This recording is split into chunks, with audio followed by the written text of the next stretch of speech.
Hello everybody, how is it going? My name is Lucas and today we're checking out something that is kind of overlooked in the Axe Effects, and that is going to be a bass amp. We're going to be looking at the Mesa Bass 400. And guys, it's the first time here, or if you have been here before, you really should hit that subscribe button. I do Axe Effects tutorials, mixing reviews, and I do giveaways from time to time, and I don't want you to miss any of that cool stuff. So enough talking, let's jump right in and check out the Mesa Bass 400. So this is what the Bass 400 looks like. It's just your regular old bass amp, has an EQ on it, and it has 400 plus on it. It's called USA Bass 400 in the Axe Effects itself. So if we come right here and check it out, you're gonna see we have the 401 and we have the 402.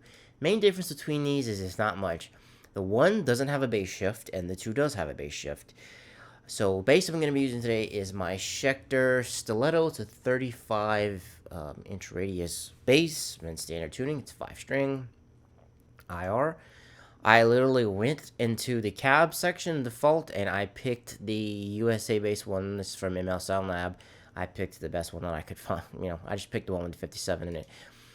For bass, I am just a little background. I started playing. My very first instrument I started playing was trombone, so I have a very deep affection for low end, because a lot of the time people who play bass or low end get a shaft because they're just playing goose eggs, just playing whole notes. But I am mainly a guitarist by trade, so when it comes to bass, I kind of like, I don't say take the easy route, but I kind of just don't care that much about details. A lot of the times, specifically for songs, I build my bass sound, I build it within my DAW itself. So when it comes to the Axe Effects, I kind of just set it up, do a minimalist amount of work I can do, and get it to sound good. So let me play a little bit for you, see how it sounds like. Literally all I did was turn up the level and the gain. Everything else is 100% stuff.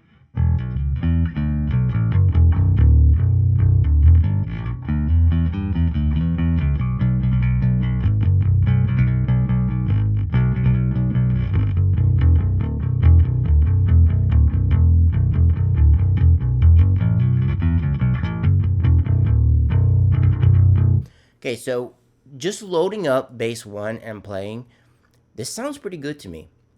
Now, I have tweaked some settings on my bass with my knobs, so I got it kind of sounding how I want it there. But just straight up doing this, and I have a compressor. It's literally, I just slapped the compressor on, I did not touch any settings, just to kind of keep my notes kind of level. And that's it. So stock, this bass amp sounds really good. I'll show you, I haven't touched EQ, and I'm going to do something I don't normally do. I'm going to dial it in right in front of you. So I'm going to turn up the treble a little bit. I want to cut a little bit of bass overall. Let's see what that sounds like. Oh, you know what? Shit, before I do that, I want to show you the difference between bass 1 and bass 2, because I'm going to mainly do everything in bass 1. So, okay, this is bass 1. Bass 2.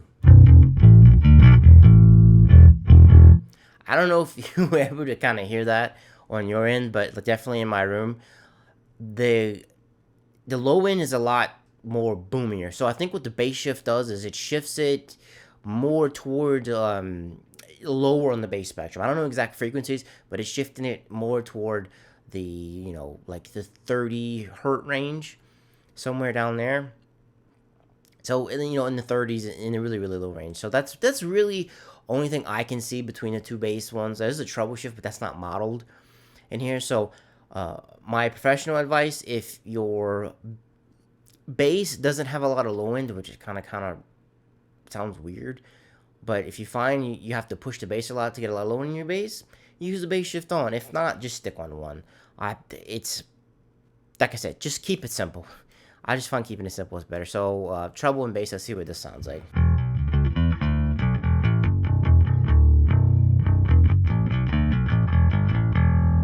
I think that sounds even better. Maybe put a little bit more bass back in if you want a little more low end. The gain, you're not going to get any breakup because bass amps typically don't break up. So if you kind of use it as like a volume knob is the best way I can describe it when you're using it on the Axe. Let's try with more mids and less mids.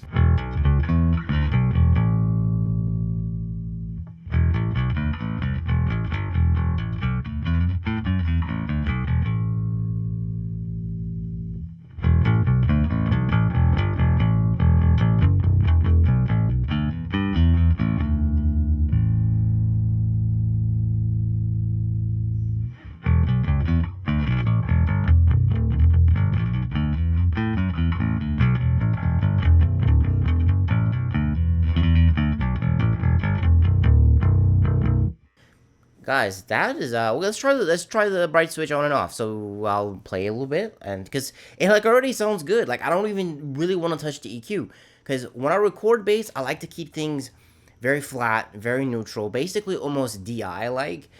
I've been playing bass a lot this week because I'm recording my new EP, so I've been doing the bass tracks on it, and what I've been doing is I've been turning the cab off, and I've just been running it like directly into my DAW, because like I said, I just kind of want the amp and like the the pre, just no cab, so that way I can kind of mess with a different cab, do some different stuff later if I want. So I like to keep it completely neutral, maybe even basically just like a DI.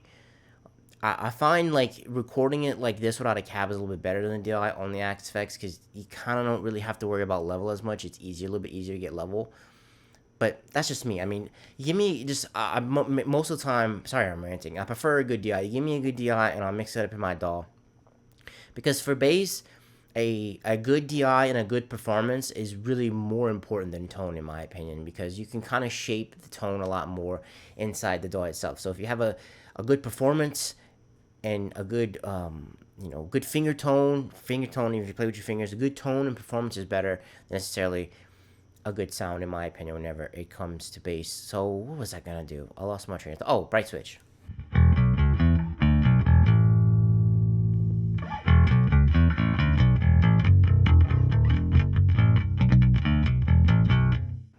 I like what the bright switch does. I think I would use it with it off because it's a little bit crackly. And if you want to add like the dark glass in front of this and go to town and get you some grit, it'd be good to go. So I think that is gonna wrap things up. This one is fairly short and fairly sweet. The USA bass, I like it. It's good, as you heard. Good tone right off the rip. Just loading up on default, and see, I barely really messed with anything, and it sounded really good. So the next thing that I'm going to cover on amps of the Axe Fixer, we're going to get into some more Mesa stuff. Definitely, we have some more of that coming up. I need to cover the Diamond Del Fuego. I kind of forgot about this. This was added a little bit later in later firmwares. It's basically like Diamond's like Class A amp. Diamond was an amp manufacturer out of Texas. I think they're still going around and kicking. I was a huge fan of them when I was younger, like 15 years ago. But anyway, we're gonna cover that on the next episode of Amps with the Axe FX 3. Guys, if you thought this video was cool, leave me a thumbs up. I would greatly appreciate it. Make sure you are sub, because like I said, we got some cool stuff coming up on Amps with the Axe FX 3, and like I said, I do lots of other cool stuff here. So thank you so much for sticking around and watching this bass video with me. I greatly appreciate it, and I'll catch you in the next one. Peace.